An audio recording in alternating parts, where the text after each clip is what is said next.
Good morning, and a big welcome to the Blavatnik School of Government. I'm Ngaire Wood, Dean of the school. I think I know most of the people in the room. A very special welcome to our speakers today and to the members of the panel that have so expertly shepherded this through, and we'll be introducing them as they variously speak and intervene today.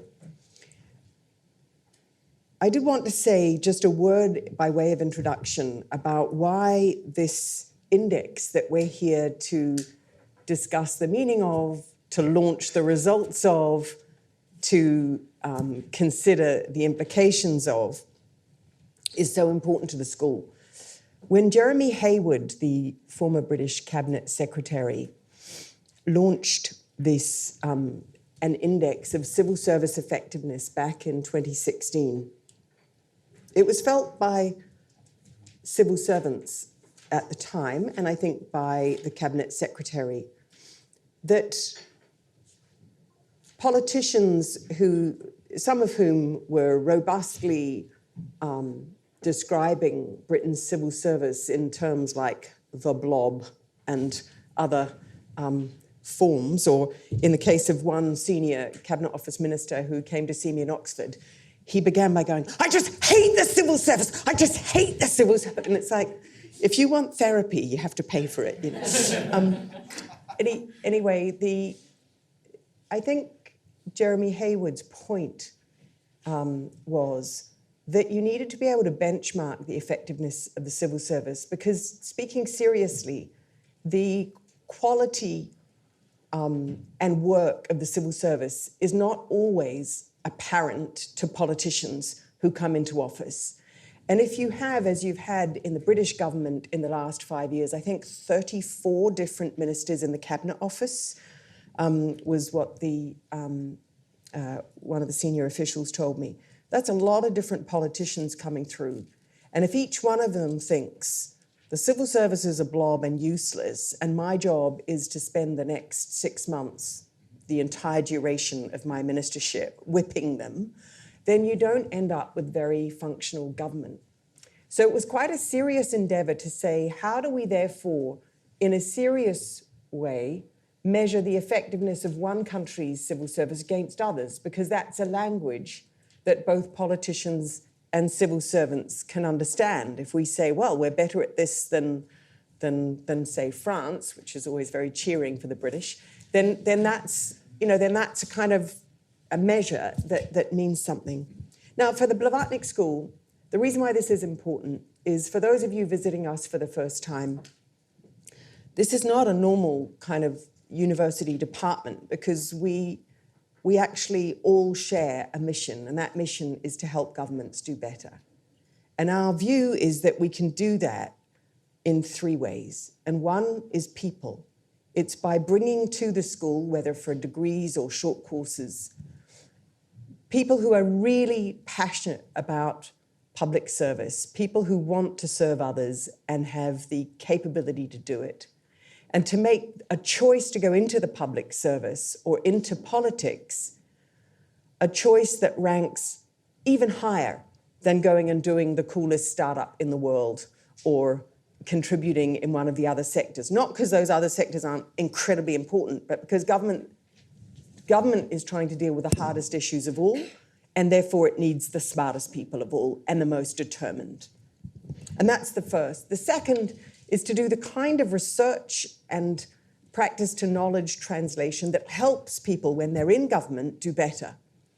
And the third is to create communities of practice which can mean people from the public and private sector together. It can mean people from different countries together. It can mean people from different departments in the same government who don't usually work together very closely. It's to create those communities of practice so that people can come to trust each other that little bit more and then start bringing about the magic that comes from that, the collaborative magic that comes from that. So the index began in the British civil service. We took it on because we're a school that wants to do those things. And under the leadership of Kathy Hall over the last year, with a wonderful team, Matt and Ruth, who are here, and many others in the school that have helped with this, they've brought the index sort of back to life with a larger data set. And we've been incredibly assisted in this, powered forward indeed by it, by a prior Cabinet Secretary, Gus O'Donnell, who's sitting here and will be part of the first panel, and the other members of the advisory group. We're also joined online today by Glyn Davis, the current Cabinet Secretary in Australia, and really looking forward to hearing from him. And we were to be joined by Leo Yip, the Cabinet Secretary from Singapore, who's very kindly done a presentation for us to share by video. So in brief, what we're going to do today, we're going to start with the question of, why is an effective public administration so important? We have a wonderful panel. I'm going to introduce them in a second. So we're going to start with why do this? We're then going to move to, the revelation of this year's results from the index.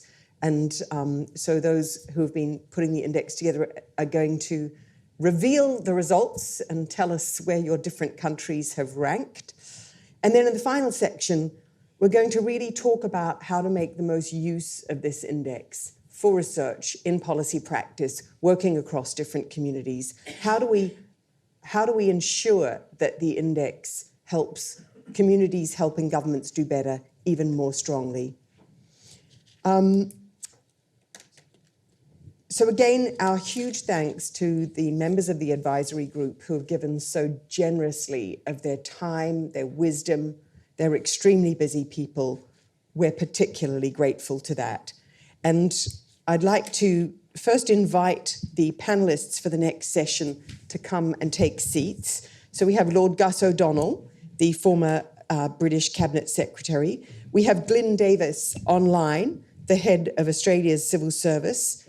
We have Aaron Maniam, former Deputy Minister in the Singaporean government and Fellow of Practice here at the school working on the digital transformation program. And we have Lucy Smith, this year's Heywood Fellow, who's been taking forward a wonderful project about how to help government departments do strategy better. Brilliant. Well, let's start with the question of public administration and the role that these indices can play. Gus, I vividly remember when we launched the first index in this room with some cabinet secretaries from different countries. And you kicked us off with the acronym ELBOW and said, ELBOW summarised why an index was so important. I'm not going to hold you to the ELBOW acronym, but why don't you kick us off here today? Sure, and thank you. I mean, courtesy actually of the Global Government Forum, I was able to spend the last year interviewing current cabinet secretaries around the world. As a former, I think, following what Ngaire said, former chief blob, I thought it was really important to talk to people who are actually doing it now, one of whom is online with us, Glyn, who I interviewed. And it was quite apparent we're all facing the same sorts of problems. You mentioned climate change, aging. Basically, people demand better and better public services and want to pay less. So there's this common theme of challenges. And on top of that, things like fake news and trust. And of course, as we kind of grapple with all of that, what you're really looking for is, can we have some data and evidence on who's doing well and who's not? And, can we compare each other? And of course, it's difficult, right? Because we all have different governance structures and all the rest of it. But this index gives us a really good place to start. And it's like, now we can have a more informed debate and be able to say, this particular country looks like they're really good at digital. This country does certain other things well. And can we basically steal from each other with pride and learn from that how to improve our public administration? Because it's absolutely vital, and it's all about trying to do more with less, which is going to be really difficult. And if you think about the way the world's changing, just in the UK, we've had COVID, where the state has suddenly, taken over, telling us when we can go out, what we wear, furlough schemes, a massive injection of money. So the state is doing a lot more and is intervening a lot more and is expected to do a lot more. Climate change, we have a global market failure without a global carbon tax. So markets aren't going to solve this on their own. So we need the state to do stuff, and the state needs to get better at providing better public services. Part of that is digitization. Part of that is being better at understanding the behavioral stuff. So there's a big role to play, and in that, we desperately need evidence. And that's what the Blavatnik Index has done for us. Thank you so much, Gus. Glyn Davis, thank you so much for joining us online. You're in a different time zone and sitting late at night. Glyn Davis is a man who's been in every one of the communities present in this room. He's been an academic, he's been Vice-Chancellor of a university, he's headed a major foundation collecting data, and now, of course, he's Australia's equivalent of Cabinet Secretary. Thank you so much in your incredibly busy schedule for making time to speak with us today, Glyn. And he is, of course, by my perspective, first and foremost of all, a fellow of practice in the schools. Thank you for that too. But Gus just talked about the general importance. You're now sitting as Cabinet Secretary. How can this index help you do your job better? Thank you, Ngaire. Good evening all. Good morning to you. Welcome from an Australian summer, where it's now that it's nearly midnight, it's plummeted to the low 30s. Look, it was great to be part of this project. I really enjoyed the conversations. But let me step back and put a proposition. We've just watched an American election, and through that election, we saw a debate about the role of the civil service, as the Americans call it. And we heard three things that weren't challenged. We heard that public services are a drag on the economy. We heard that public services are inherently inefficient. And we learned that public servants are self-serving. And so now we're going to get a Department of Government Efficiency that's going to solve all of these, largely by shutting down major areas of the civil service and replacing them with political appointees. So if you wanted to think about the crisis moment for public service, it doesn't get more pointed than this. And one of the things about propositions like all three of those is you can't test them. They're very impervious to evidence. So we don't have, we can argue that there's no correlation between the size of the public sector and national growth, and that's largely true. But people aren't responding to evidence. They're responding in effect to their beliefs about what the role of the state is and how the state should be organised. And so an index like this starts to say, who does things well? Can we have a look at them? Can we learn from how they do them well? If we have those same debates in our countries, and here's my guess, we're all going to have the same debates, can we test? And so I was really delighted by this index, which started before the American election. But as I watched the election, as I watched the critique, all I could think was, where are we going to get the evidence to test the proposition? Sometimes criticisms are right. Sometimes you've got to listen to them because they're telling you something you've got to hear.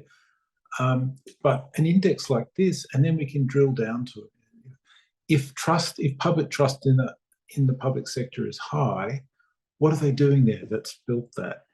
If we can show that a particular country is very good at a type of service or at procurement or one of the things we all have to do well, what can we learn to improve? So, Ngaire, I see the real advantage of this index, not just fascinating in its own right, and who doesn't like competitive data, but more than that, it's actually going to play into potentially what is a very consequential debate going on right now about the role of the public sector.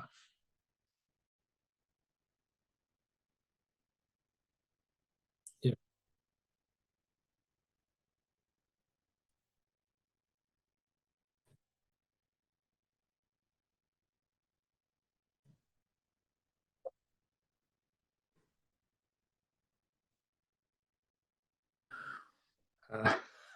Thank you. Let me give you a self-serving answer.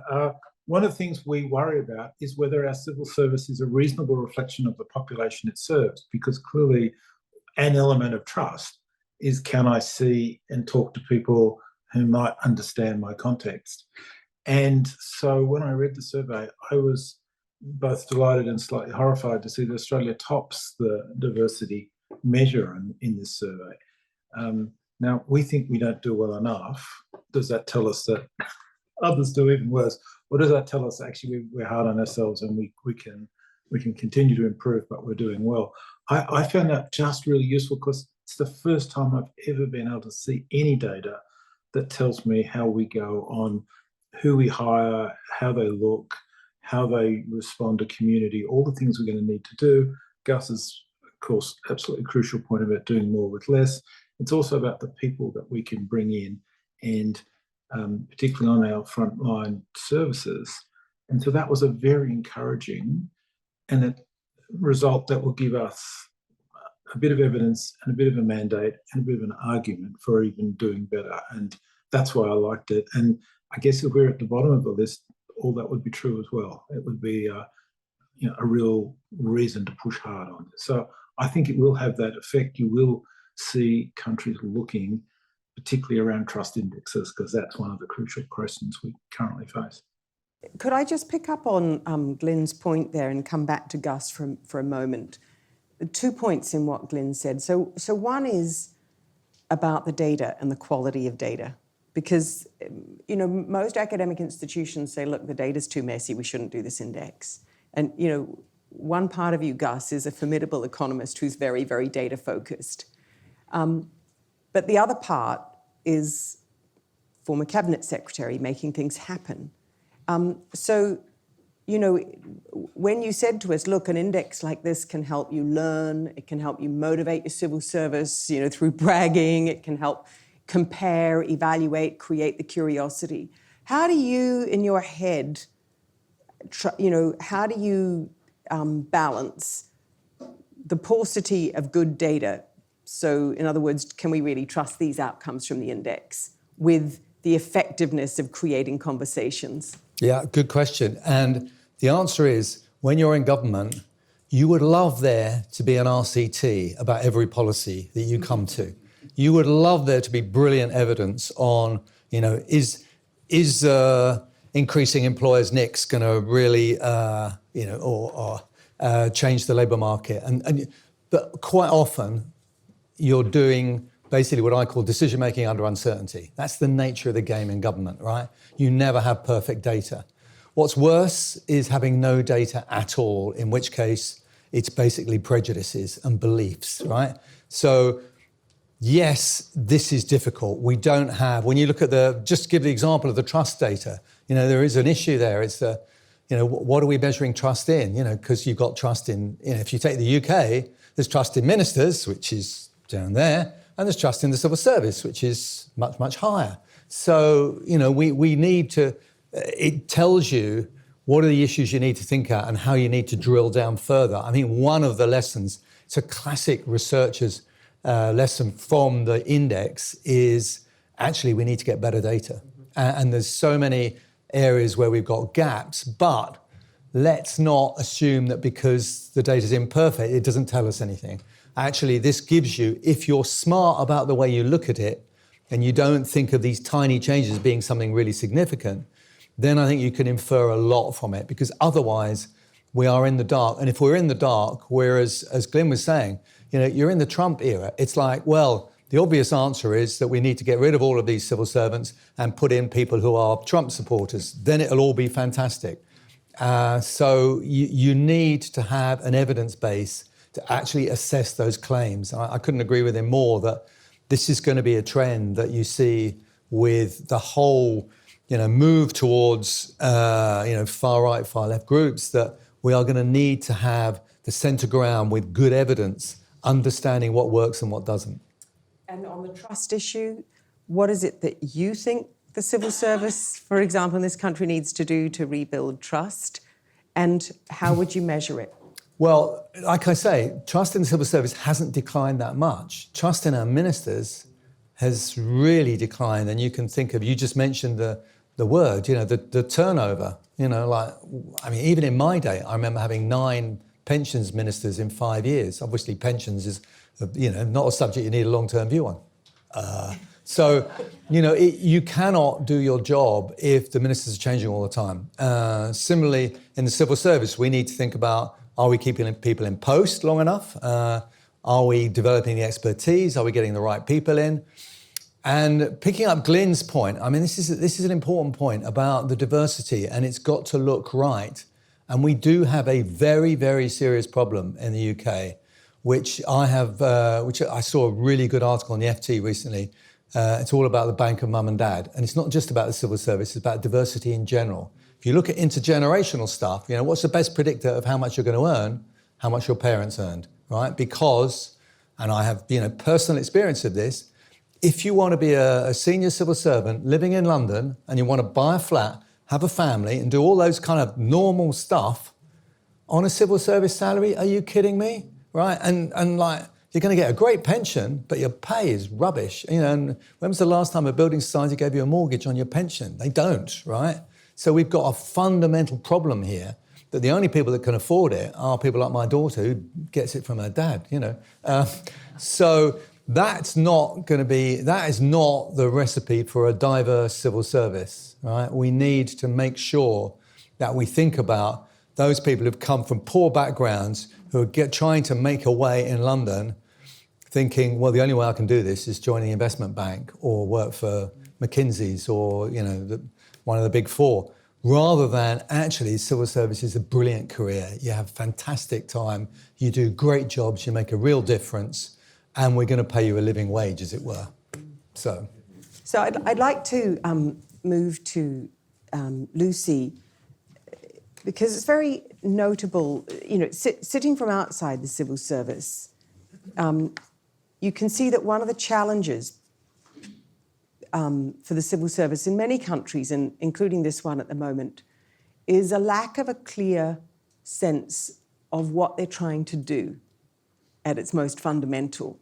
And it's partly, obviously, we've talked about 34 different cabinet office ministers in 5 years, lots of different visions, and every minister thinking that it's their vision that should be done, and then 6 months later another. So there are contextual reasons for this. But there's also, if we're really honest, in almost every civil service I've seen in the world, there's an instinct to create a process which diffuses responsibility. Committees that oversee committees, and it's a way for individuals not to put their neck on the line. This is a really difficult decision. Of course it's a difficult decision. That's what governments do. They make decisions with agonising trade-offs. So people are very reluctant to want to make that agonising decision. And so there's safety in remitting it to committees, and that can become a process where all the senior people end up process facilitating. They spend their entire day chairing processes, and you end up with organisations that find it very difficult to say what they're actually trying to do year on year. Now, you're tackling this problem based here in the school, and I think tackling the real nub of it, which is how do different parts of government formulate strategy, or better said, clear strategic goals and priority outcomes. So could you share with us where you've got to on this? Yes, thank you. Ooh. Hopefully I won't produce any more interference. I suppose the thing to sort of say about our project is that we're coming at this from the sort of point of view of saying, if you take a 15 to 20 year view of what the UK needs to be able to do, we need to be making bigger choices and making bigger decisions about some of the trade-offs that are coming, and we need to be making them soon. So that's the sort of driving hypothesis of our project, I suppose.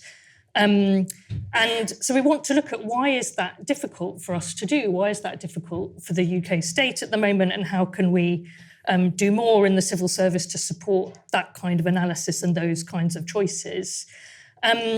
And we're thinking very much about the idea of long-term national strategy as being a practice it's something that states do, and it's something that states can be good at, and it's something that they can be less good at, and it's something that they can nurture, and it's something that they can forget.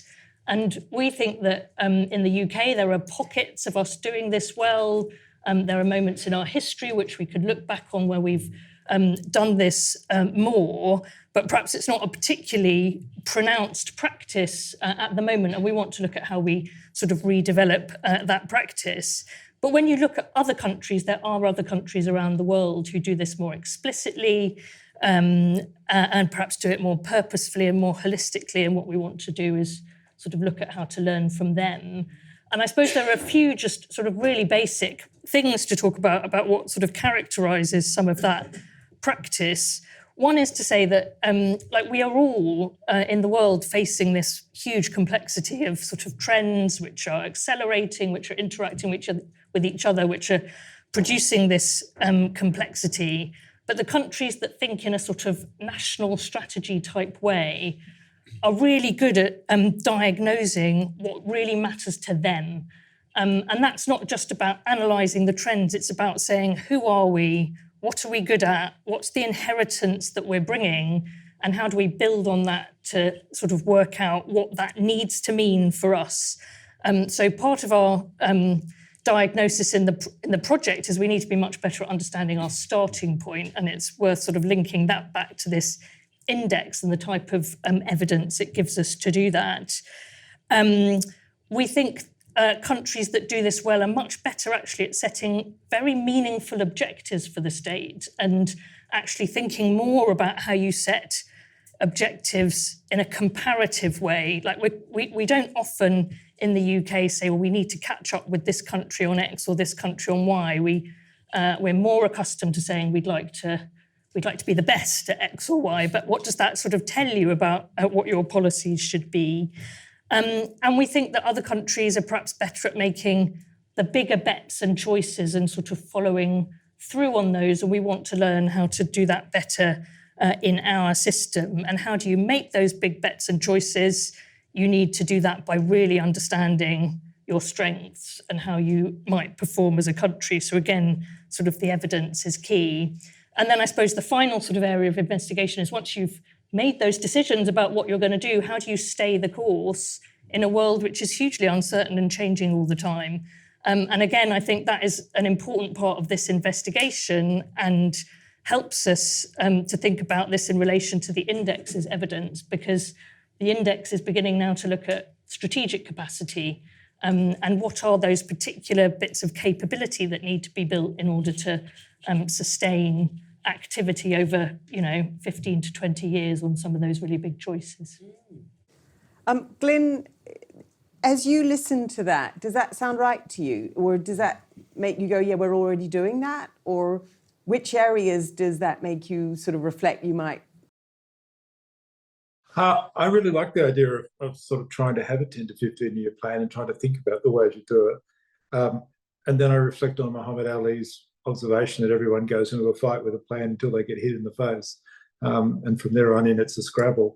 And so an index like this can actually help us think about what are the categories that we could do some work in, and how do we avoid that immediacy that is the curse of governments, in a sense, the problem that needs to be solved now, and get that balance into the sort of long-term thinking. So I think that we've just heard a really nice exposition about why this can help, and Lucy's 3 points about why it's structured this way make lots of sense to me, because it provides a practical tool that's trying to get you to do something that's impractical, and that's to think about the future and to plan for it and to think about your capacity across all of the categories, instead of just focusing on what we want to be famous for or we want to be the best at.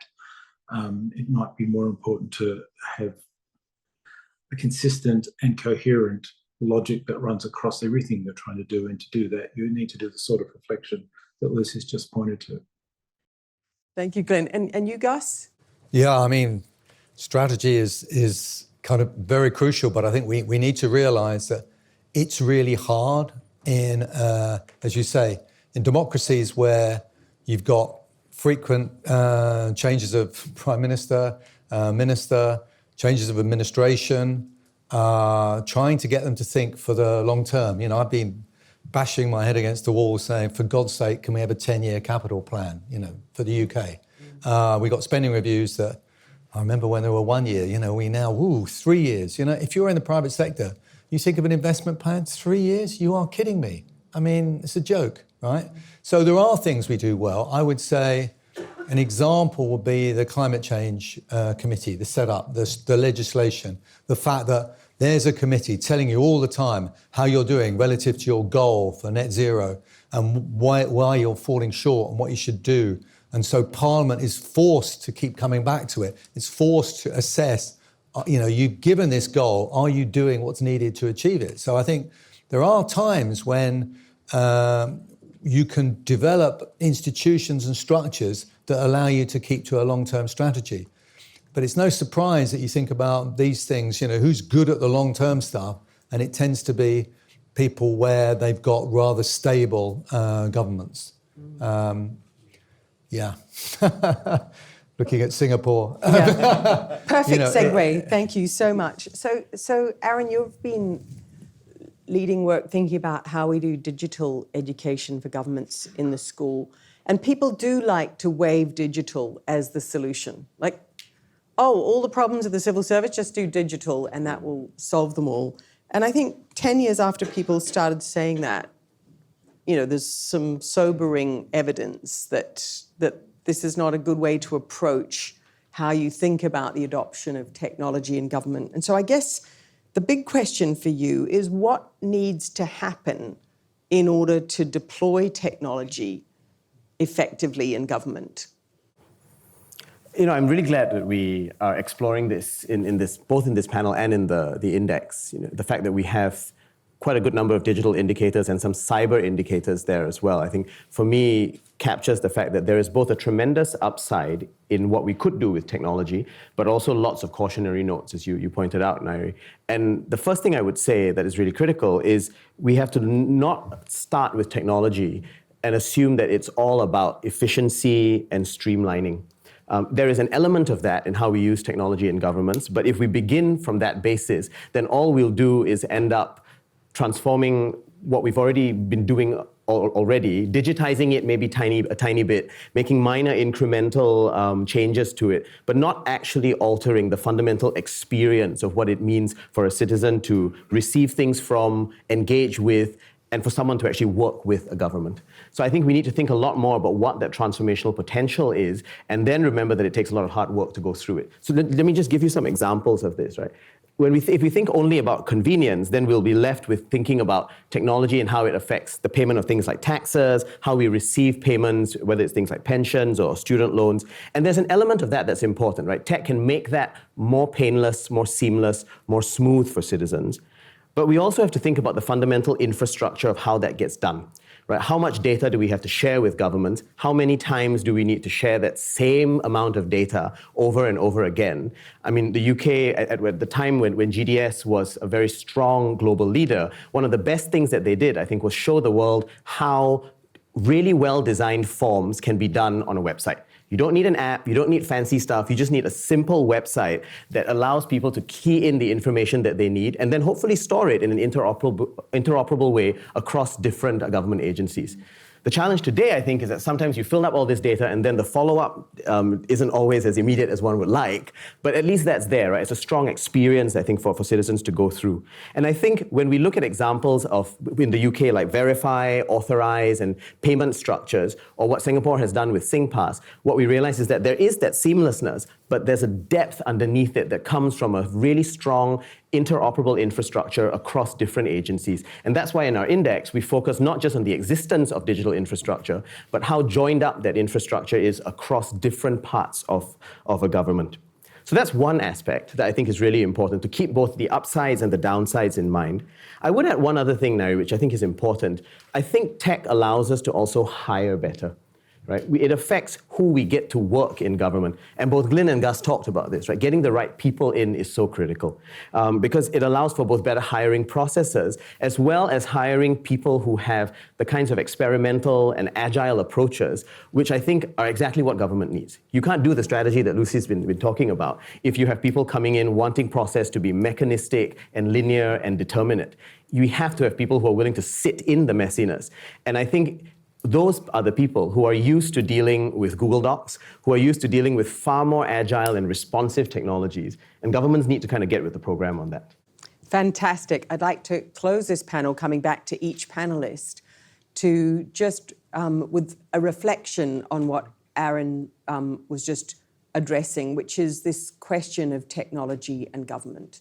Because I think it's the one that, certainly as a school, we most get asked, like, you know, what are we going to do about the fact that governments seem, even the ones that are ahead, seem behind on the deployment of technology in government? But a reflection from each of you would be terrific. And starting with Aaron, which government do you think is doing it best?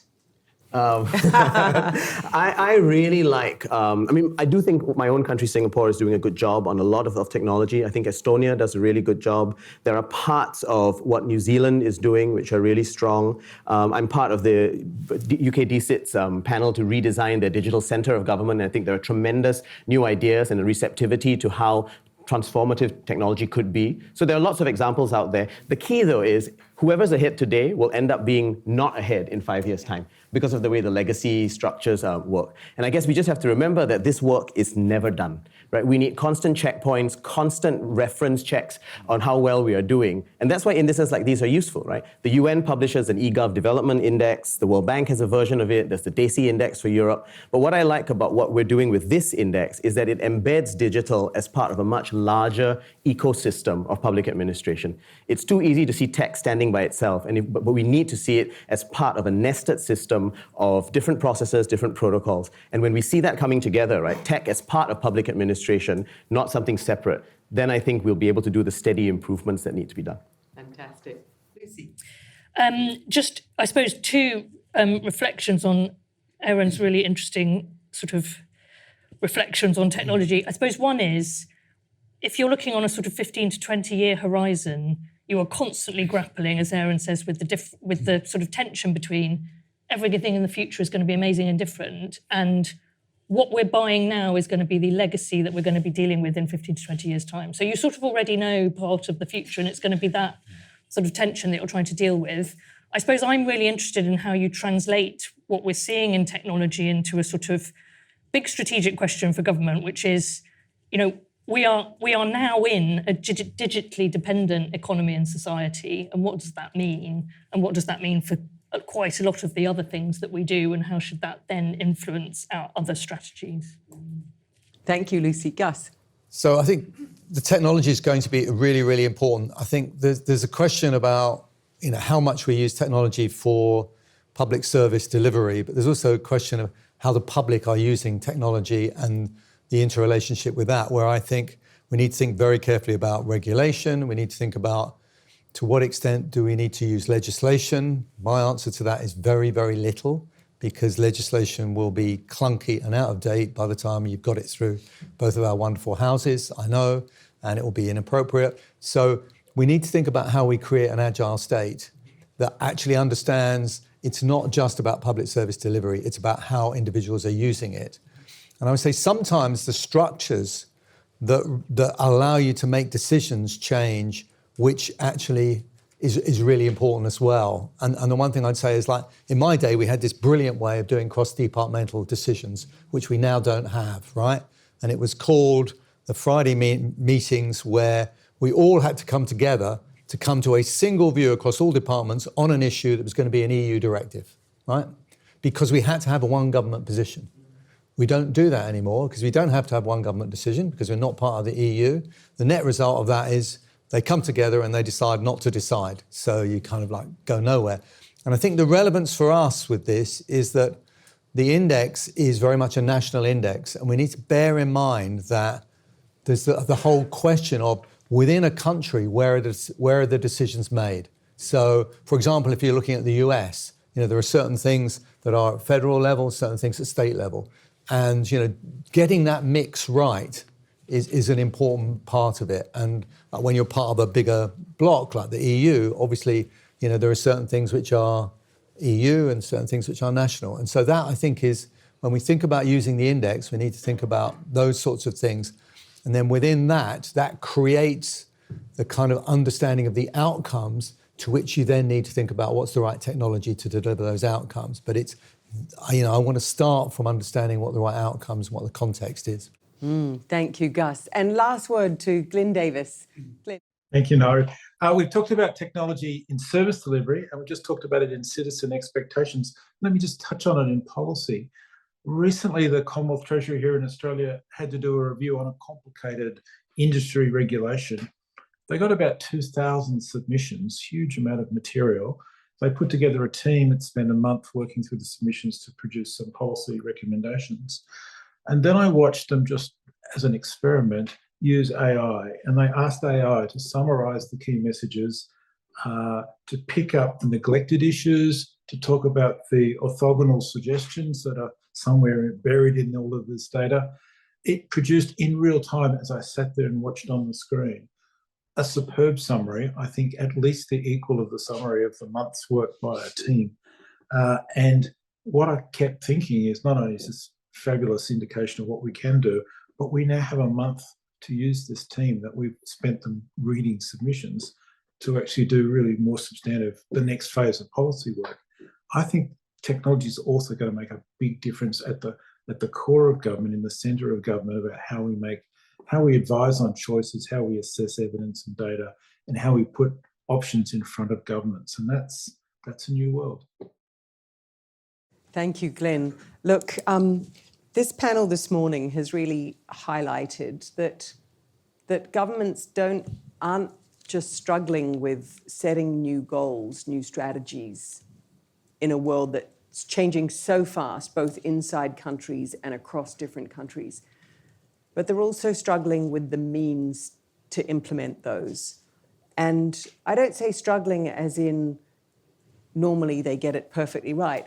I always start by saying that humans wouldn't invent governments if the problems they were asking governments to solve weren't unresolvable in any other form. So we've got to understand that what governments are trying to do is extraordinarily difficult.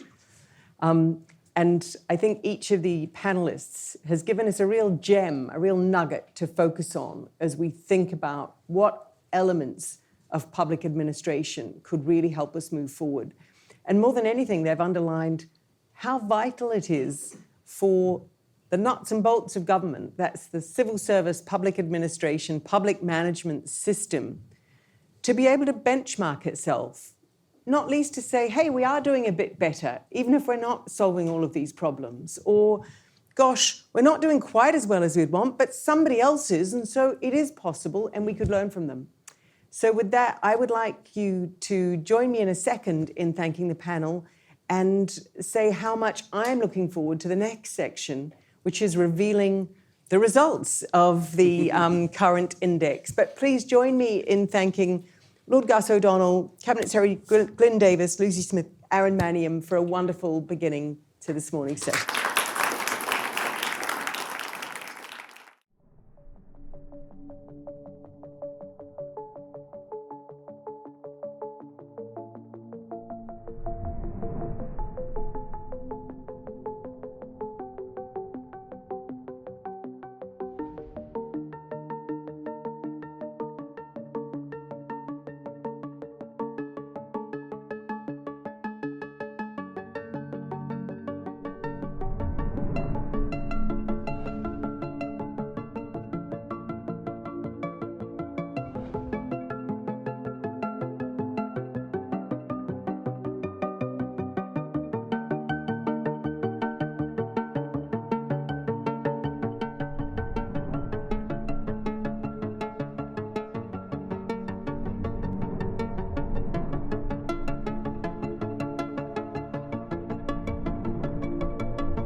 Thank you very much, Ngaire and panellists. For those of you who don't know me, I'm Cathy Hall, Chief Operating Officer here at the Blavatnik School and former UK civil servant where I spent much of my career. We are moving on to the results, I promise, after hearing all of the different ways in which the index can be useful to public administrators and getting a flavour of what it looks like there on the video. I'm just going to run through a little bit of background and then hand over to Matt, who will talk through our findings.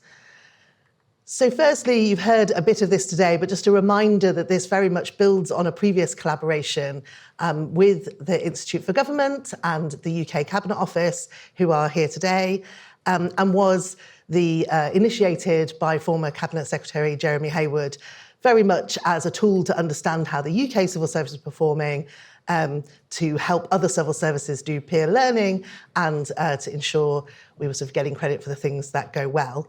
And we got some real interest and feedback from countries off the back of Insights, which was published in 2017 and 2019, both for those who were really pleased to see that they'd done well, and Estonia was one of those who people saw particularly did well on digital, as we've mentioned today, and were able to share their learning with plenty of other countries.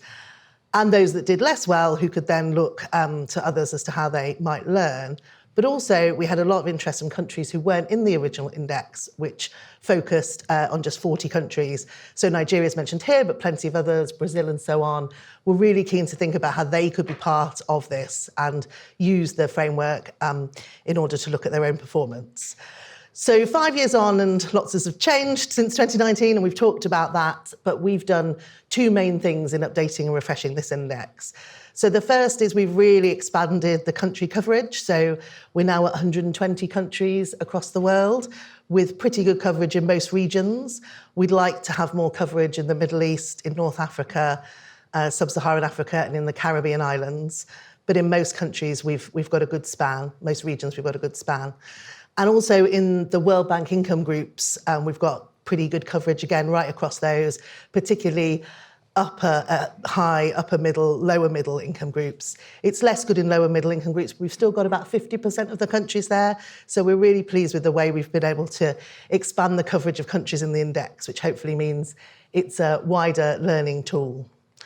And then the other thing we've done, which you've heard and seen a bit of, is just refresh the framework to reflect how expectations on public administrations and the sorts of things that they need to prioritise have changed in the last 5 years. So we are, as you've heard, very much focused on the national public administration, but we really recognise that there are a whole set of inputs from political direction to the size of the civil service to how much resource it has that affect that.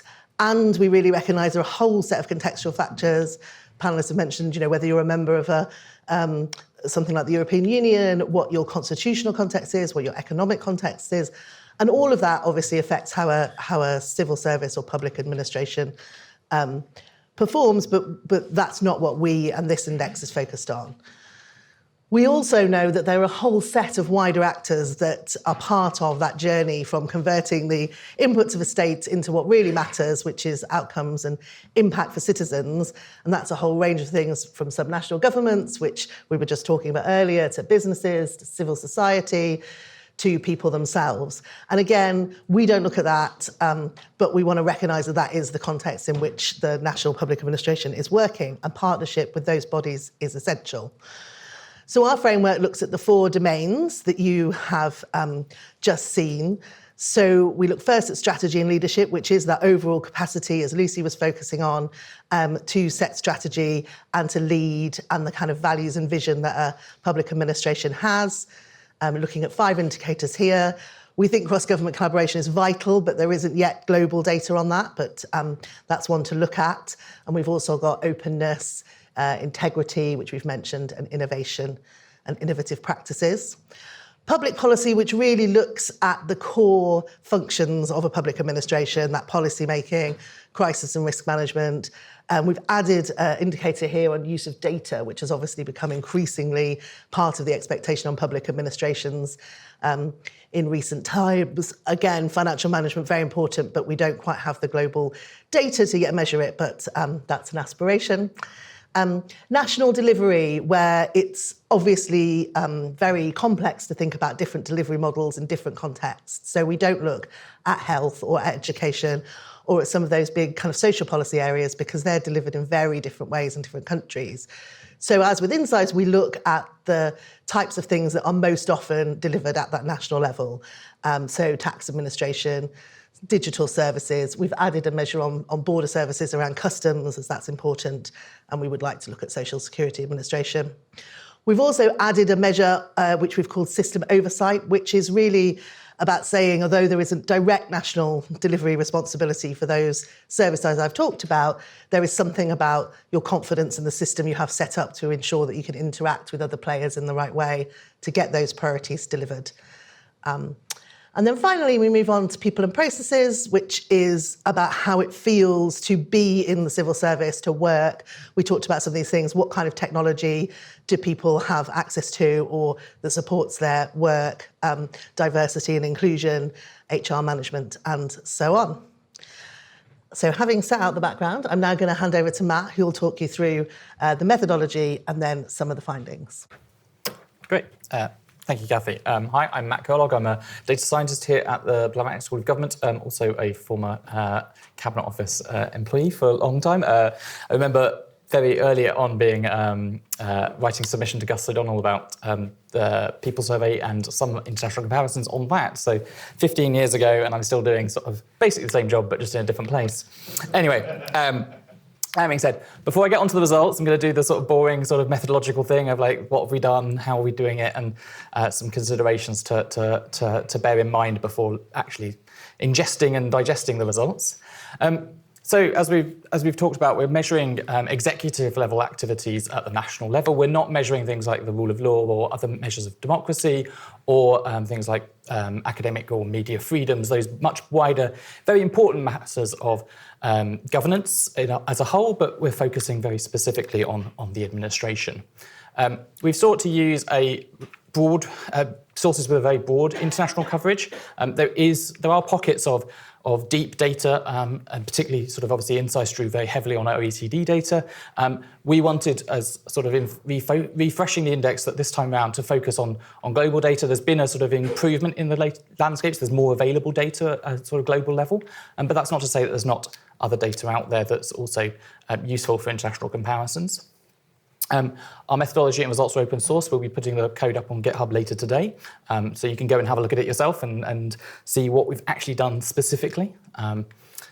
For inclusion, the sources we've selected have to have themselves an open approach to data access, so you have to be able to easily go and see the data in detail and, crucially, the methodology, so you can actually look into detail of what we're measuring, what they're measuring, because we specifically want to try and use metrics which are actionable, that actually civil servants can go away, they can sort of, we've done some analysis of this, but they can go back to the source data, look at their own results in that and find out directly how they've scored and hopefully use that to deliver and drive change. Obviously, naturally, it has to be quantifiable. If we want to calculate an index, we need some numbers. Most of the stuff is numerical, but some of it's categorical, and we just need to make sure we can do that in a meaningful fashion. And also, it's recent. All the data we've selected is from 2019 onwards, so all the data from, although it's not directly comparable with the previous Insight Index, we did sort of want to use that marker, and 80% of the data in the that we're using in the index is from the last 2 years. Just a very brief word about how we've sort of taken the data from the sources. So we've identified 82 metrics from 17 different sources, from multilateral institutions like the World Bank, some OECD data, UN data, academic studies, particularly work out of the University of Gothenburg and their two project on governance, as well as civil society research and projects. So those 82 metrics are things like the representation of women in the workforce, or turnover of staff in tax agencies, or specific measures on corruption. We then group those together based on similarity into what we call 32 indicators. So this is where, just based on the similarity of the measure, we've grouped them together. So as I was saying, we've got measures around anti-corruption. We've sort of got 3 or 4 of those. We've put those together into one. Tax compliance, for example, we've got measures on the filing of tax returns, corporate tax returns, personal tax returns, etc., paying taxes on time. They're all grouped together into a tax compliance indicator. Those indicators measure 16 of the 20 themes that Kathy laid out in her framework, or our framework, sorry. It's not specifically Kathy, so we've delivered collaboratively. The themes are then averaged together to get the domain scores, and then ultimately we get the index. Nice, simple, just sort of flow, but just to sort of bear that in mind that this isn't just one number, there's 82 in the detail, and we encourage you to go and look at the full detail in your own time. Obviously, we've normalised all of that data because they're all on different scales. 0 in our data means that you are the lowest performing in the countries that we have selected, and 1 means you're the best performing in the countries that we have selected. So it's a very relative measure.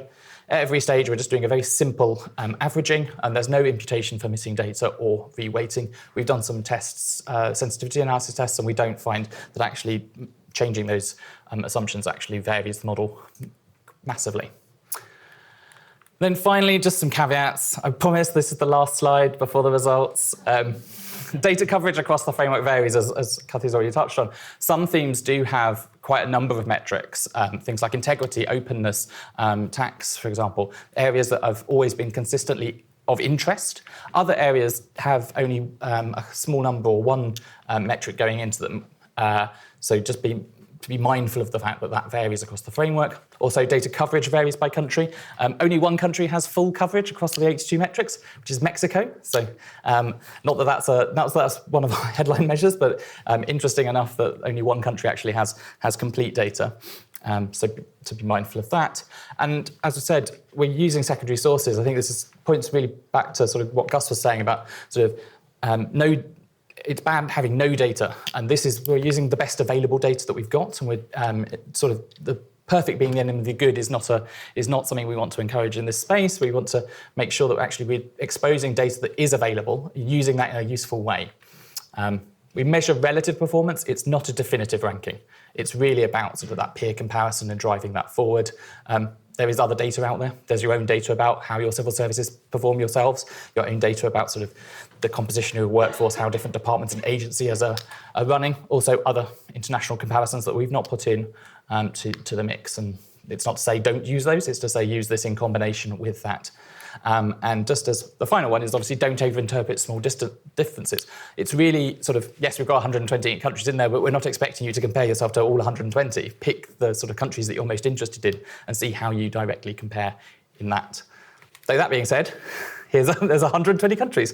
But this bar chart is just I haven't got country names on it, that's coming in the next slide, just to sort of show you the overall distribution here, which in some ways as an analyst it's a bit annoying that it's this smooth because we can't sort of go, oh, here's Group A, they're definitely very good, here's Group B, they're sort of middling, here's Group C, they're doing much worse. But it points back to that thing about not over-interpreting the small variations. What we've done here as well, though, is just cut up the bar chart so that you can see the composition of the different 4 domains: strategy and leadership, public policy, national delivery, people and processes. And you can already see in here that there are some variations in those patterns of how they're scoring amongst the different domains. The index in itself is sort of byproduct of all the maths, and my personal interest is much more in the sort of detail of how all these different things are varying, and I think that's where the real value comes in, that the index gives you a sort of stepping stone to then go and say, well, actually, where are we doing better or worse? So, without further ado, here's the top 25. Apologies if you can't see it at the back, but Singapore's coming in first, top, followed very quickly behind Norway, Canada, and Denmark in the joint top 5, and then finishing off the top 5 is Finland. Then we have the UK, Australia, New Zealand in 6th, Australia in 8th, and then interestingly 4 countries in joint 9th: France, Estonia, Spain, and the United States. And what's interesting to me, at least, is that actually you can just about see in the sort of the bars here, there are some slight differences in their scores around the different domains. So, for example, Estonia is much stronger in the people and processes domain, whereas the United States is stronger in national delivery. Estonia is also joined by a number of other Eastern European countries in the top 25. You've got its Baltic neighbours of Lithuania and Latvia, as well as Slovenia in joint 24th. So an interesting sort of mix across global regions as well. We've got countries from the Asia Pacific, the Americas, Europe around. But I think really the sort of driving onto this point about peer performance is the fact that by having 120 countries, we can sort of start to look in different groups. So on this map here, we have the top 10 overall, coloured in sort of pinky purple, and then in light blue, countries that are top 5 in either their regional grouping or their income grouping. So again, pointing that we've got sort of the opportunity to sort of look within different groups, because again, it's perhaps in some of these spaces, it's through regional groupings that a lot of the self-organisation for sharing practice on public administration comes about. There's various different regional fora for exchange, and people often compare to their neighbours. So speaking to that point as well, we can look at the results by income group. So not going to get you to sort of look at every single detail of these points, but there's 120 points on there, and each one of those represents one of the countries in the index, and we've just segmented it by the different income groups. So this is for the index overall. We do see that higher income countries tend to score a bit more highly, but even in lower middle, low income economies, we've still got performance that is equivalent to sort of some of the lower quartile of the high income economies. So there are good performances in all the different income groups. Similarly, we can replicate this across the domains. I'm not going to go into the degree of detail here about this, but really just to whet your appetite and encourage you to go and explore the data in more detail on when you've got after this session. I think the big thing for me is obviously you've got quite a stark gap here between high-income countries and the rest on strategy and leadership, but it's narrowing on some of the other domains. Certainly on national delivery, it's smaller, and then on people and processes, it's much tighter and much closer together. This might partly be a function of the data, but it might also point to sort of the fact that actually it's an area that's not as distinctly different across income levels. We can repeat the same thing by region. So we've grouped our 120 countries into 6 different regions: Western Europe, Eastern Europe, the Americas, Asia and Pacific, Middle East, North Africa and Central Asia. Because as Kathy mentioned, we've got sort of lower coverage in Middle East and North Africa, we've had to join that as a wider group, and then Sub-Saharan Africa. And we can see, again, sort of there's a broad distribution. Asia and Pacific especially, there's a high variation here. That's partly sort of some of the clusterings here are sort of an interaction with the previous slide on income groups. And we can repeat the sort of piece across the different domains.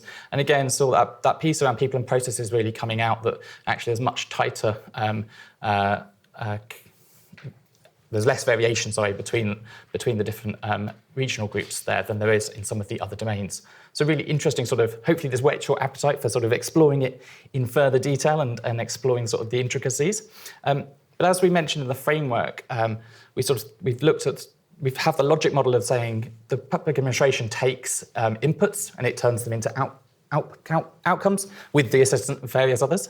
But we wanted to look at sort of just overall the correlation between the index score and some proxy measures of both inputs and outcomes.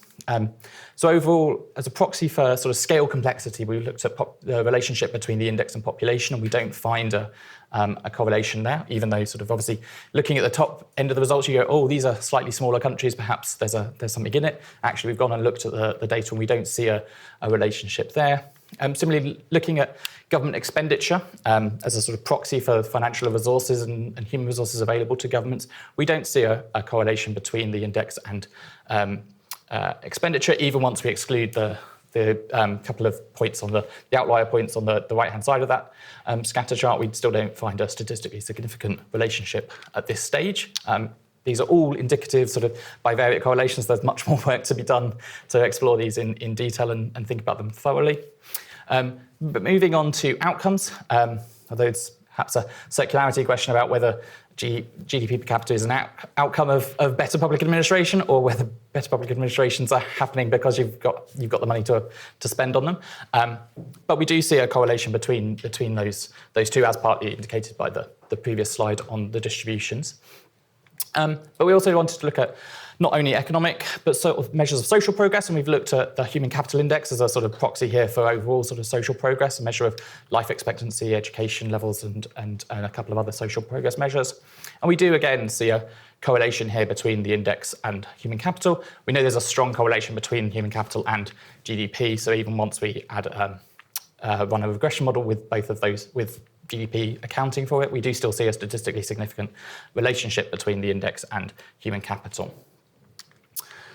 Then moving on to well-being and life satisfaction, a measure here from Gallup, which asks people to rate their life satisfaction on a scale of 1 to 10. We do see somewhat of a correlation here, but it's much more nuanced once we add GDP and economic measures into the model. So something to go away and investigate further. And then I think perhaps the most interesting one, and reflecting back to the points that were raised in the previous panel around trust in national government. This is the Gallup World Poll measure on trust in national government. We don't see, as you can see from the scatter chart, there's no correlation here.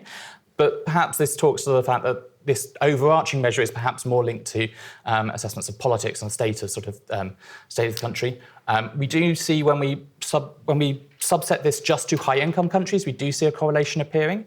And actually, it's encouraging. We've got colleagues in the OECD with us today. They've recently done a very big trust survey of trust in public life across OECD countries, which decomposes measures of trust. So talking to the point that Gus was saying about politicians being down here and civil servants being sort of middling, the OECD survey does break out, again, trust in national civil services from trust in politicians. Also has some interesting data about satisfaction in administrative services, and so we want to sort of see about whether or not there's some sort of connection there.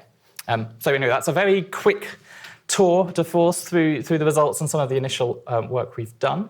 But I'll just hand over to Kathy for on next steps.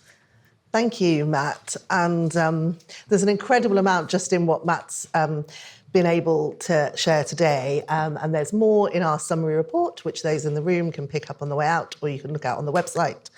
And as Matt said, there's a website which has all this data, and it's got some interactive tools where you can look at country comparators and dive into the data there. So please do go and enjoy and digest.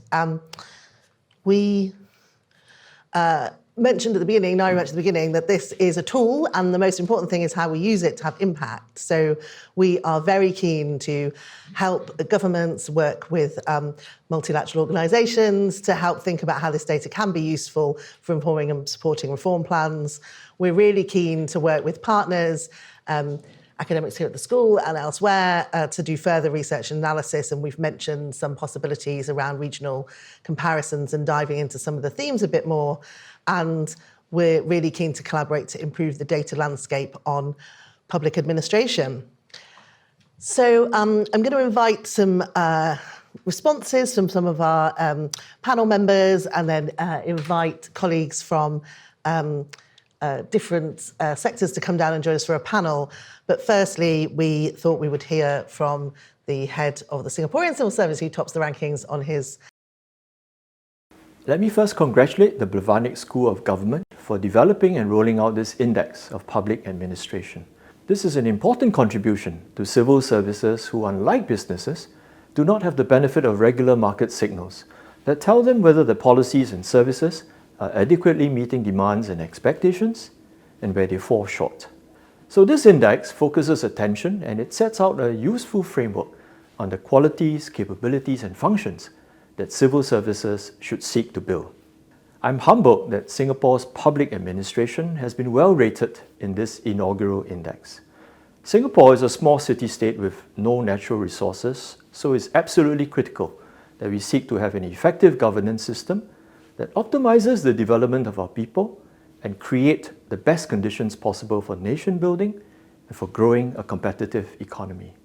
But ultimately, the effectiveness of public administration is judged not by how we compare with one another, but how well we serve our own citizens, deal with challenges and opportunities facing our countries not just of today, but also tomorrow. This focus on delivering excellence today, whilst at the same time innovating to build tomorrow, is an important responsibility of civil services. but it is difficult to do. The challenges of dealing with today's problems and demands can be overwhelming. But nonetheless, we in public administration have to keep improving and transforming and sustain change, simply because the world in which we are operating is changing at a rapid pace. Think technology, climate change, demographic change, and geopolitics. The work of public administration is also complex. We have to be politically sensitive, yet innovative in designing policy and be operationally savvy in implementing these policies and delivering services to the public. We are all operating in challenging times, but this is also an era that presents unprecedented and exciting new opportunities to build a new and better future for all our countries. It is therefore all the more important that we learn from one another. The Blavatnik Index provides us a frame and many reference points to identify areas where we can learn from fellow civil services around the world. And we in the Singapore Public Service have learned much over the years from the best practice of counterparts and public services around the world. Even though we operate in different countries with different governance systems, we are all in the same profession with a common aim of solving largely similar challenges and improving the lives of our people. This index is an important effort to help us learn from one another and improve our own effectiveness in order to serve our peoples better. Thank you very much to Leo Yip and his team for providing that message, and congratulations to them. And I'm sure we'll all be writing trips to Singapore into our budgets for next year. So I'm going to invite Sapana, Clare and Santiago to join us at the front. And we'll also have Zahid Hasnain on the screen. And then we'll have a couple of words for them and open it up to questions and observations from all of you. But before we get into that, Ngaire, before you head off, did you want to share your kind of one-line response to those findings? Oh, right. Yes, thank you. Actually, I wanted to throw it to the room and ask for two people to tell us what surprised them in the findings, which is Oh, right. Am I allowed? Being rebellious, go for it. Any thoughts from the room? I found this really interesting and very exciting. And a couple of comments at the end saying you're interested in the international organisations sort of helping implement. It was a question of who's the custodian of the custodians. Would you ever think of applying this to the World Bank, the Commission? I mean, all these other who similarly are now under attack from saying they're all inefficient and so on. It would seem this model would be, because otherwise, you have the World Bank proselytizing on it, but what's it do itself? I mean, would you also, whether you've thought of that or whether the institution is responding, thanks. Well, I'm going to save that observation for when we're joined by the World Bank online and put it to them. Did anyone else want to quickly come in? Or yeah, please. I also come from a country which is quite similar to UK's bureaucracy. I come from India.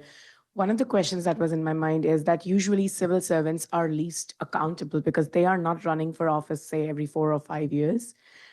So how does something like this index will help also build the trust between politicians who come into power and want to change bureaucracy every now and then?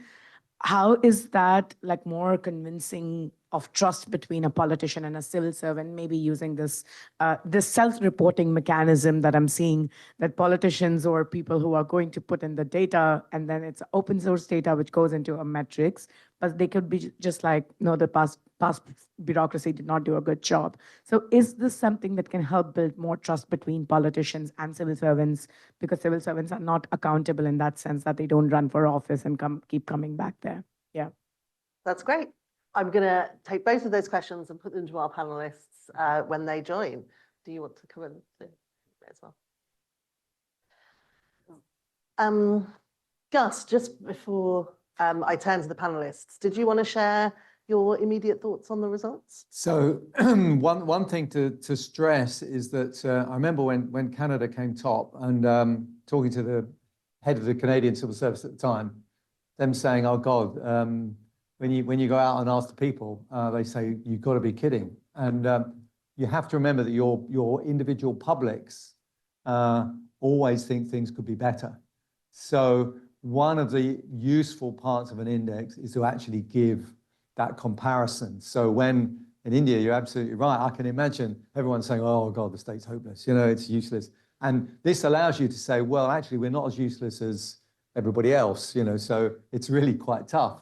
And so I think that's quite an important part of what this is all about. So I think for all of us, it's like realizing that, yes, when you're the public, which is what Leo was talking about, they focus on themselves and what you're doing for them, and that's their only concern. But actually for us who are trying to run the system, actually you really need to know, well, is it possible for us to do better? Or is it just that people's expectations will always be that, they want the digital services to be as good as the digital services from their bank, or the digital stuff that Amazon gives them. But by the way, you are paying for that one way or another. And sometimes, public services, you're just tax funded. So it is different. Thank you. And Glyn, I don't know if you've still managed to stay up at whatever time it is in Australia, but I wondered if you wanted to come back, if you're still there, and share anything on the results for Australia or generally.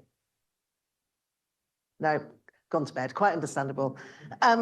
So I'd like to welcome our panelists, and we can put some of your questions to them. So I'm joined by Clare Leaver, who's a professor of economics and public policy here at the Blavatnik School, Santiago González, who's a senior economist in governance and performance at the OECD, and Sapana Agrawal, who's the director of modernisation and reform in the UK civil service. And online we have Zahid Hasnain, who is the lead governance specialist at the World Bank.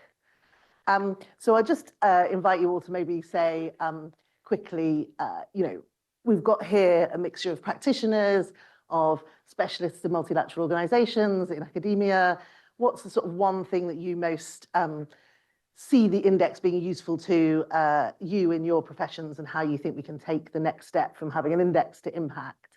And perhaps, Zahid, when you do that, you might pick up the question around the World Bank, and feel free to do the same, Santiago. And then I'll open it up to questions in the room. And also we have some online, I'm aware. Sapna, do you want to start us off? Yeah, thank you so much. And first of all, huge well done to the Blavatnik, to Kathy, to Matt, to Ruth, to others, because we really needed this. And the way that you've put this together and led this work, you've done it really sensitively and done it with the practical use of it in mind. So I'm really grateful for all your work. So when I think about the index and how we're going to use it, I think about it as, and Ngaire mentioned this at the start, that it forms a common language for civil servants, for ministers, and for us to communicate across countries. We're in a really special gang. We all care about the same stuff, and we're all facing the same problems. And data in our business isn't brilliant. So this is a great starting point to open up some of those conversations. And I think also the power of having the Blavatnik involved is that we obviously have lots of conversations with different countries and try and learn from them. But there's some good rigor here around showing us what good looks like and how we can structure those conversations.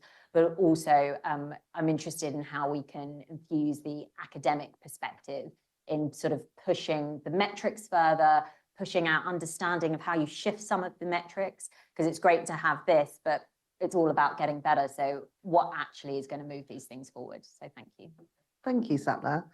Clare, as one of those academics, what sort of spikes your interest, and how do you think about using what we've done? Yeah, here? and again, I just want to second thanks to the team. It's been a really, really collaborative and consultative effort, and you've tried to bring us as academics in throughout the process. So thanks so much for that. I think academics are going to be fascinated. We love looking at rankings, but let's think about how academics can sort of help the wider purpose in particular. And so, it's been said by various people so far, but what we've done with the index so far is identify the challenges and the opportunities. And I think where academics can help is really try and think about the diagnosis. So why have we seen these differences? Why do we see such differences between Estonia and Spain, though they score the same on the overall score? They're dramatically different in the subdomains. Why is that happening? And then what are the pathways for improvement? And clearly getting people from Estonia and getting people from Spain in a room is important, but bringing academics to those conversations, I think, would be crucial. And I think we as the Blavatnik School can help because we have academics who collect primary data. You've primarily been using secondary data, but we collect primary data. We collect primary quantitative data, which we can put into indices, but we also interview people and collect qualitative data, which can help us diagnose why these things are different. So we're, as Blavatnik, we're multidisciplinary. We've got people across all of the social sciences. We focus on a wide range of countries. So I think we can bring people to the table. Just to give you a few examples, we've got Karthik Ramana, who does work on regulation. We've got Stefan Durkon, who does work on risk management. We've got Tom Simpson and Chris Stone, who think about anti-corruption and integrity. We've got Aaron, who thinks about digital. And I'm going to plug me very modestly. I've done a lot of thinking recently over the last few years, and thanks to FCDA for funding this work on how you measure delivery approaches. And delivery approaches, getting stuff implemented, getting it delivered cuts across your different domains. And so I think our work there, because we collected primary data in a range of different countries, can actually start to think about that diagnosis and that pathway. So can I just give two examples? Mm-hmm. So in Ghana, what we did was, and Ghana is one of your countries, in Ghana, what we did was we actually went out, I know not national, but subnational, and we interviewed in the education sector 190 different district education offices to ask them questions about aspects of how they were trying to deliver education. And we asked them questions about how they were using data. So it's not just what statistics are there, but how do you use it in your day job? And what we found in answers to our questions, and we did compute an index after this, but primarily in the qualitative part, they told us we just pass data upwards. It's just the reporting mechanism. We're not really using it. We collect it, we pass it up, it never comes back to us. So, that's a diagnosis of some of the issues that are going wrong. And then the pathway is, well, can we try and think how we could get them to use that data better? Yes, we can do tech. We can try and get dashboards, but we can also create peer learning communities where they share their experiences and they read the data, they collect the data, they talk amongst themselves. So that's a way of bringing our primary data to sort of diagnose the problem and think about how to improve it. And then have I got time for one more example? So Pakistan might be familiar to some of you for the roadmap, the stock takes, the deliverology that was put in place. We studied that from 2011 through to 2018, and there was so much data collected that was being sent up for these stock takes. And there was something called a flagging system whereby poorly performing districts were flagged. They were given red flags. And if the chief minister had actually looked at that data and tried to work out whether flagging made a difference, they would have very rapidly found out that flagging didn't, in fact, make a difference. But nobody used the data to do that. They could have also used that data to work out what was making schools better. And it was having good head teachers, but they never used it.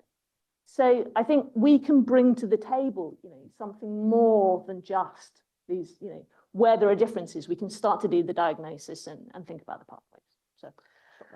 That's great. And I know there are people in the room who are very interested in the topic of delivery and deliverology. And there's only one brand name, there are others. And so I'm sure that's a topic that we will definitely pick up. But Zahid, I'd just like to come to you. And the World Bank has brought together a public administration community. And there was an event earlier this year, which people here may have attended. It certainly brought together a lot of policymakers and academics. So maybe you want to reflect on how you think the index can help support that community, and also to answer our question in the room about, how does the World Bank itself make sure that it's kind of holding itself, or others are holding it to account in this sort of area? Well, thank you very much. I hope you can hear me. Thank you very much for inviting me. This is really exciting. Just to underscore that the World Bank public administration is a very big priority area for us.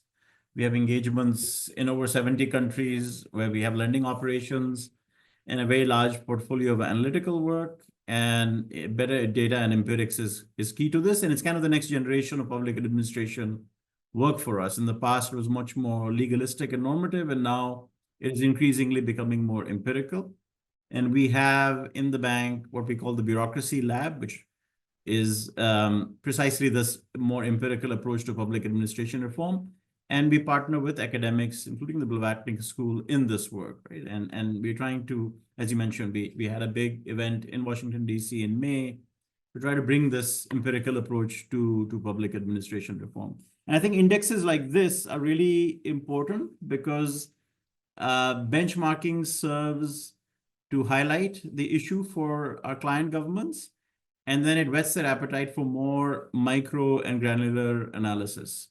Right, so we do our own, we have our own data sets also for benchmarking purposes, and the Blavatnik Index will be very useful for us to basically, get the attentions of the ministers of finance and the ministers of public administration on where their civil service stack up, and then drive into what those causes are. And then we do a lot of surveys of public sector workers, of civil servants, to then get into those very granular people and process aspects, right? So we've done surveys in over 40 countries, well over 100,000 sort of responses.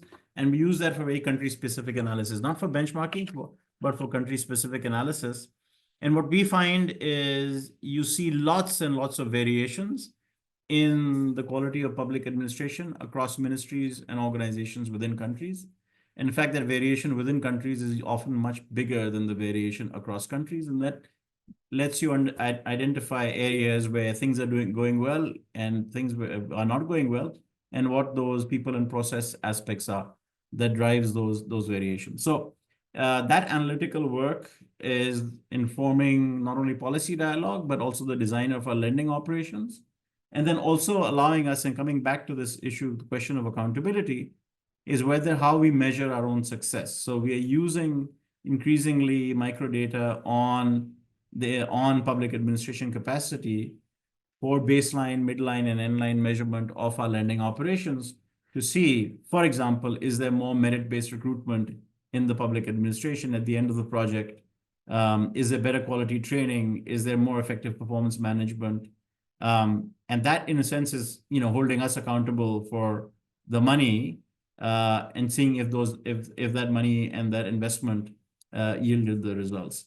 I just also wanted to underscore that, the World Bank, we have moved a long way from the 1990s sort of Washington consensus, where government was seen as the problem. It is a very different world in terms of how we approach this. And it's really about system strengthening, not just in public administration, but each of the sectors, right? So we have very big lending portfolios in education and health, and a lot of that work is about system strengthening, about how the entire system, from the administration down to service delivery units, can be strengthened. And that's about capacity, accountability, motivation processes. So I think the world for us, the state is very much seen as a solution to the development problem, and particularly with the new challenges of climate change, pandemic, etc. Maybe I'll stop there and we can discuss more. Thank you. That's really helpful. And finally, Santiago, you were involved in InSize. We very much hope to continue work with you and some of the additional data the OECD holds to take this further. So we'd love to hear your reflections. Let me start by congratulating the team. Is it working? Yes. Yes. Okay. By developing this index, I have been in the indicator development sphere for more than 15 years and know how much work it takes to come to this and to make that the data actually makes sense. And the results to me show an index that makes sense. But let me take a step back and think a little bit of what has been the landscape of statistics on public governance over the last 15 years. If you take the early editions of Government at a Glance, which is one of the reports I am responsible for, you can see that over time, the number of topics has almost doubled, and also the availability of data from external sources. So we are in a very complex landscape of statistics on public governance. I think advances have been made, internationally recognized. For instance, in 2023, the UN Statistical Committee recognized public governance as an area where statistical, official statistics could be produced. So we can expect to see more on this domain. But coming back to the question, I think there are two very important aspects of this index that institutions such as the OECD could benefit from. The first one is that an index such as this, even if it's not kind of full-fledged rankings, it will certainly raise visibility and it will bring this topic to the forefront. And it will basically put the focus on the work of public administrations and how important it is and how important it should be, especially when you link it to other societal and economic outcomes. Basically, that could make a very strong case of having this single measure showing how public governance is important. The second point that for which we think this index is very important is because it basically helps us to promote evidence-based policymaking. And as was mentioned in the previous panel, make sure that decisions are based on evidence. One of the things we have done and was mentioned before is that in the OECD, we also took the step to go from input to processes to outcomes. We produced under the leadership of our Public Governance Committee, the survey on the drivers of trust that looks at what actually is behind public trust. And one of the main findings of the past survey is that actually people do not think that governments are taking decisions based on evidence, which is very troublesome and very problematic. So as much evidence as we could have to guide, to inform these policy makings, and also to help us make the case about where are these gaps, where additional evidence is needed. An index such as this could certainly help us on that path. So to conclude, I think the index has done a very good work in synthesizing a very complex data landscape, and it will help certainly to provide further kind of strength to the point that we need to make about evidence-based policymaking. Great, thank you to all of you. And I'd just like to throw it open to anyone in the room who wants to ask a question, share an observation, provide a challenge, think about what we might do in taking this forward. Please.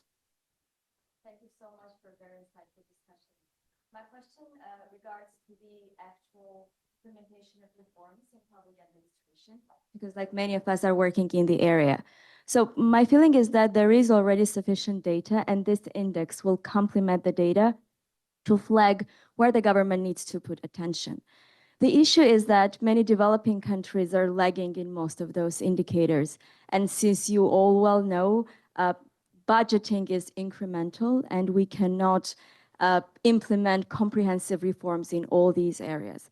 But when we try to do something in human resources management and bring wonderful people, but then we see that the business processes, the overall environment, culture are not very nourishing or empowering, those people just leave public sector. But if we implement very good policies, practices, risk management, there are no sufficient or knowledgeable people to actually implement those regulations. So in your opinion, based on your experience, developing countries, what should be the sequence of those reforms? Where should we start, given the limited financial resources and many, many other pressing issues? Thank you. Thank you. And I suppose one observation I just make about this index and some of the findings Matt showed is there's variation, within different income groups and regions. And so one thing that hopefully this tool can help you and others with is being able to look at the most relevant peers. So on the website, there'll be some tools that help with this. And it means that not everybody is sitting there trying to be Singapore or Norway or Denmark or Canada, but actually it's kind of which are the countries that are most similar to me, facing the most similar challenges, who do this better, and let me go and find out what they've done, since it's probably those guys that are going to have the best experience to share. That said, I'm going to ask Claire, do you want to offer some observations? So one of the things I thought would be a really interesting thing to do is Matt put up a figure which plotted GDP on the y-axis and the score on the x-axis, and also human capital. And if you took a horizontal slice across, you actually see a quite a big degree of dispersion around that line of best fit. Actually, most of the dispersion is the people who are like less good rather than the overperformers. But I thought like trying to unpack what we can about understanding who's overperforming that line of best fit and who is underperforming. And to come back to the OECD, we've done that exercise with the PISA scores in education. I'm saying education repeatedly because that's my sector. But one of the things that we've tried to do is understand why there are overachievers for a given level of income on PISA. And so one of the outliers there was Vietnam. And in a research program here at the school at RISE, we spent a lot of time trying to understand why did Vietnam outperform its peers. And the bottom line that we came to was you couldn't explain it in anything that was observable. Any statistic that you chucked into a regression model to try and explain that was it didn't do the work. It seemed to be something about the norms and the sort of cultural setup in Vietnam relative to its peers. But we can do that kind of analysis now that we've got the index. We can start to unpick it and then offer the guidance that you're looking for. And Zahid, any views if you're looking at your policy-making domain versus your people and processes domain? Glyn.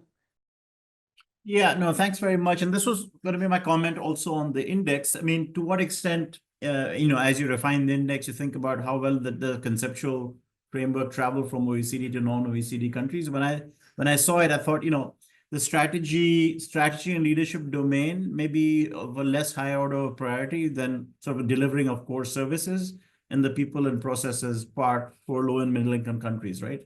So they're sort of, the big gaps are not the quality of the laws, but the implementation of those laws, right? And the implementation capacity of the state to do the core functions, protect the people, raise revenues, deliver services, deliver infrastructure. And so that's where we start, right? So it's really about the people and processes, the budgeting, the public financial management, procurement, and all aspects of managing the civil service and the public sector workforce, right? So, for example, the data that we've collected, I mean, 50% of in low and middle income countries, 50% of the workforce in government is in the education and health sectors, right? So if you're talking about civil service, you got to talk about service delivery. And I know service delivery is not something you're looking at in the index, but for our client countries, if you're not talking about the people and processes for service delivery, you're not really talking about, core areas of reform that matter to citizens, right? So in a sense, that is really for us, the priority is looking at the delivery systems for the core functions of the state. Not that, and of course that is extremely hard, but we do find the more granular you get, the more variations you have in institutional performance. Within countries, you see pockets of excellence in any context where you can do a lot of learning. And often it does boil down to micro level, leadership, reform champions, organizational climate and culture that has been created in that particular organization. That has to do with, having leadership, but then also recruiting and motivating the staff, right? So even within the constraints, governance constraints of a nation, you do see lots and lots of pockets of excellence that give you hope for replication and for reform. So that, I would say that to me, there are, going forward, I think it'll be good to reflect on, which aspects of the framework and index, maybe things where you could tweak to be more representative of a larger sample of countries. Thank you. I think on this topic of delivery, although it very much does look at national public administration, the introduction of this system oversight measure and looking at kind of the arrangements that a national public administration has with other actors to deliver priorities is an area to look at and develop further. And there's also, sort of user-focused digital services. There are indicators around collaboration with business, in openness communication with business and civil society. So I think there's areas, if you're focusing on service delivery, you can take from the index and have a look at as a guide. Sapana.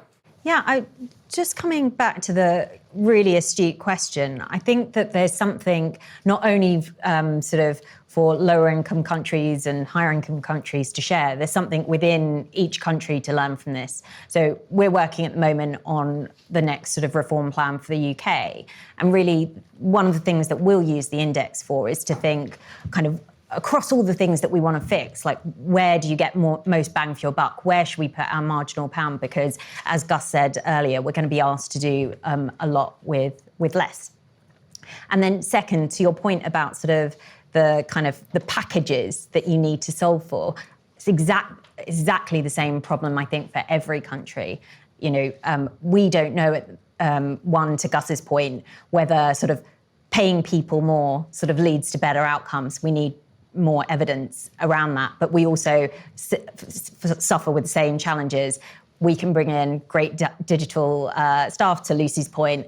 The systems that we invested in a while ago, they're legacy systems. Do those talents really want to work on legacy IT or not? So I think that there's something for all of us to learn about sort of where we should put our money. And interestingly, from memory, although if you go on the website and find out wrong, you can correct me, New Zealand and the UK are joint sixth. But New Zealand, I think, rates quite a lot more highly than the UK on technology and workplaces. So even, again, a country that's in the same place can potentially have a look at each other, and there'll be things where the UK rates more highly than New Zealand that, you know, provide that immediate learning opportunity, I think. Is there a question from online, Ruth, that it's useful to take?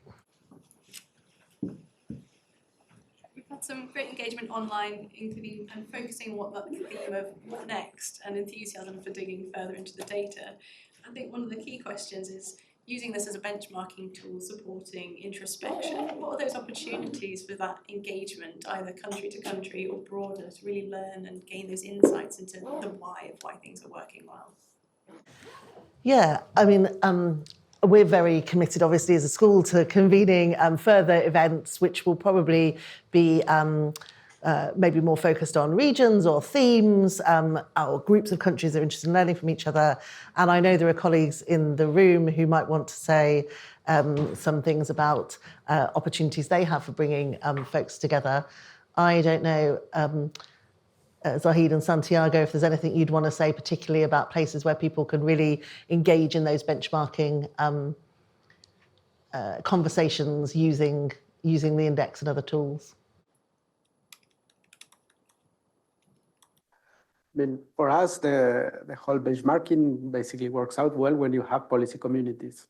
And when you have policy communities that to whom this resonates and that can share this type of information, then is when you can turn this type of evidence into understanding why I am performing better than my neighbor and what is that country doing that I am not. Of course, it has other type of explications, but I think you need to build around the composites and the indexes a policy community that drives them and support them, because in these ways, how the benchmarking exercise actually makes sense. That would be my take on how to push it forward. Siobhan, do you want to come in? Yeah, just to say, I'm here with Global Government Forum, so I'm one of the advisors to Global Government Forum, and we exist to bring together kind of governments around the world to create safe spaces where they can share experiences and share good practice and learn from each other.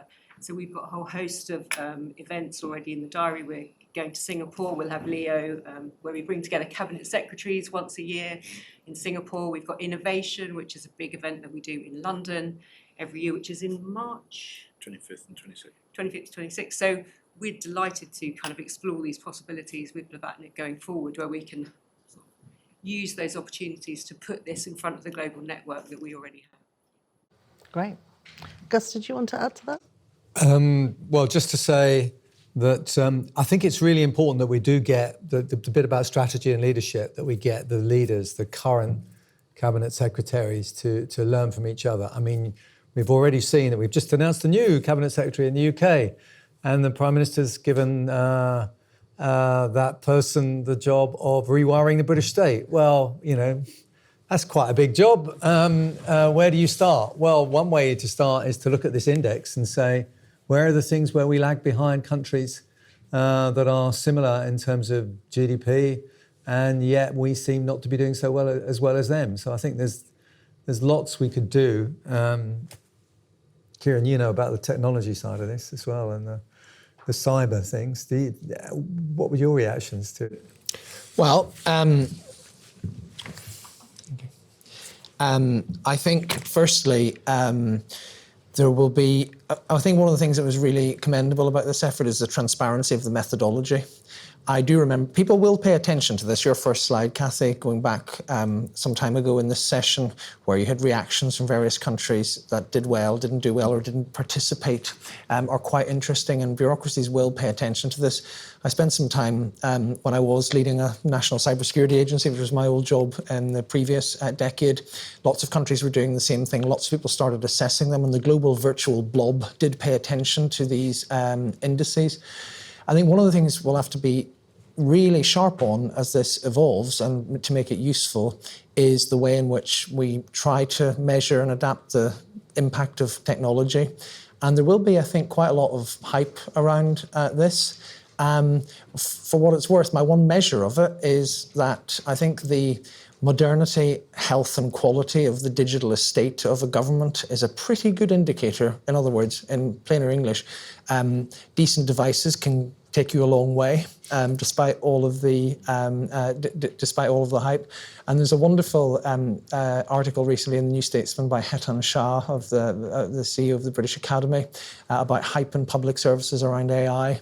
But he concludes with this wonderfully pragmatic bit, which says, if all of this hype gives us top political cover for some basic investment in essential IT and data, then so be it. And I think that's probably a good learning for the future. Thank you, Kieran. We've probably got time for one more question. I think I saw yeah. As a Brazilian student, I'll be bragging about the index because we're first in the income group, first overall in digital services, really interesting. But my question is about in some of the correlations we've seen on trust. I thought it was pretty interesting that we had a group with very high trust in government and a very low score. I'm interested to know if you guys have any hypothesis on why we see this.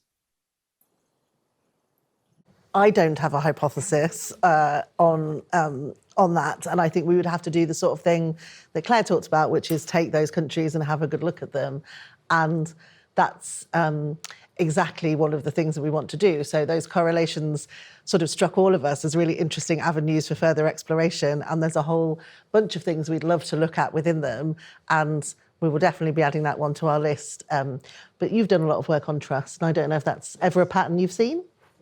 I think that there is one thing to be mindful about, that what drives trust in government is different from what drives trust in the public service. And these are two set of things to be looked at differently.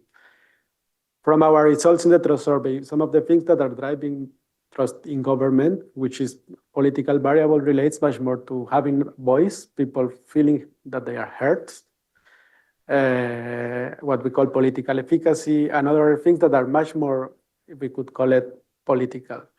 While trust in the civil service or in the administrative level, it relates much more to the capabilities of the administration. So I think you have to nuance what you are looking at and what lies behind those different trust variables, because they are different. And what we have also seen is that people is able to distinguish. Even though trust is multidimensional, is a broad concept, survey research has shown that people has at least three categories that they can differentiate very well: the political, the administrative, and what we call people in uniform, so the courts, the police. So these three things are clear in people's mind, and they can make a judgment about all of them. So we shouldn't bundle, although trust is like the high outcome of public governance, but we shouldn't bundle everything in trust in government. It's just a part of the story, say this way. Gus, I know the correlations are something you've been very interested in. So you will have seen the life satisfaction numbers. That was me pushing all of that, right? Let's be clear. Because if you think about what Leo said from Singapore, what is the ultimate determinant of this is how the people observe it, and how they feel that government's doing for them. So that to me is the ultimate thing. You're trying to improve people's lives and their perception of their lives. So that's the life satisfaction number. Then one thing we know about trust and life satisfaction is that if you look at one of the key determinants of the variation in life satisfaction across countries, it's trust, but trust measured as the society's level of trust. All those things where you drop wallets around the world and you see who picks them up and gives them back or not. So, which is a different concept of trust than we've got here. So to me, going back to my days when I was an academic and I was teaching econometrics, I just desperately want to model this stuff, right? And correlations are really stupid, obviously, but you need a proper model. We need to work out, what are the multiple things going on here? What is the degree of causation? What's the right way of modeling all of this? And it's just so rich, the data. But, be careful about bivariate correlations because, as you say, the trust thing, you might think, oh, trust doesn't matter. I fundamentally think trust matters a lot, but it's more nuanced, and so you need to think very carefully about how you do it. But also that you need to test your hypotheses as to whether, I might think it's important, but I might be completely wrong. But it's for governments, if you're trying to work out where your priorities are, so you're talking about limited state, then you need to kind of work out what are the things that will really make a difference when you've got very limited resources. What are the 2 or 3 things you're going to put the best people in? Where should you put them in your government? You've only got 4 or 5. That is what you could get if we get this right. When I said I was going to add your question to a list, it is a long list, but we want to really tackle them. We're about time to wrap up. Did you want to end on that note, or is there anything else that you would add? Just one thing I'd say is that this is clearly hugely important for governments around the world. We are all facing these common things, the geopolitical, all of those big things, and we are all struggling with how do we do it. And the demands on the state keep going up. So we have got to get real evidence-based stuff to tell us what to do. And then there's a question of trying to persuade our political masters that these are the right things to do. And that's kind of really, really important. And it needs to be very transparent and having really good evidence, to me, that's what helped me persuade ministers, persuade the Treasury to do something, is actually, I've got strong evidence to support this and to stop people's prejudices and beliefs that they've picked up over the years and be able to say, no, this is what really matters. So for me, next steps are, regress it to hell, try and work out what's really going on here. And Ngaire? Well, I just want to say a huge thanks, not just to everybody who's participating in the room, but to the members of our advisory group who are not with us today. So we've had the pleasure of hearing from Gus, from Glyn, from Sapana and from Santiago today. They're on our advisory group, but 3 members of the advisory group who would have loved to have been here today couldn't be. And I just want to acknowledge and recognise their work in helping us get this right. Marcel Guénon from the French Ministry of Modernisation, Janice Charette from Canada, the former Cabinet Secretary, and Felipe Melo from the Chilean Director of Civil Service Transformation, Civil Service Development, anyway, from the Chilean Civil Service, because it's with that collaboration and help that we can try to get this right. And it's been fantastic hearing people's advice and thoughts today as we try to take this forward and really think about how to use it just as an instrument to help improve government, and how everyone in this room, how we can support you to be using it as an instrument to help improve government. So thank you. Thank you. And thank you to all of you and everyone online. We've talked before about the next steps, which we hope many of you are going to be involved in, and some of you have already committed to many bits of work with us, which we're really excited about. But please do, those in the room, grab a copy of the report as you go out. Please do go on the website and have a play with the data and have a look at what's of interest to you. And there's a place for feedback on there. So any ideas you have, any requests you have, any thoughts you have on how we can take this forward, we are really keen to work with all of you to do that. So thank you very much.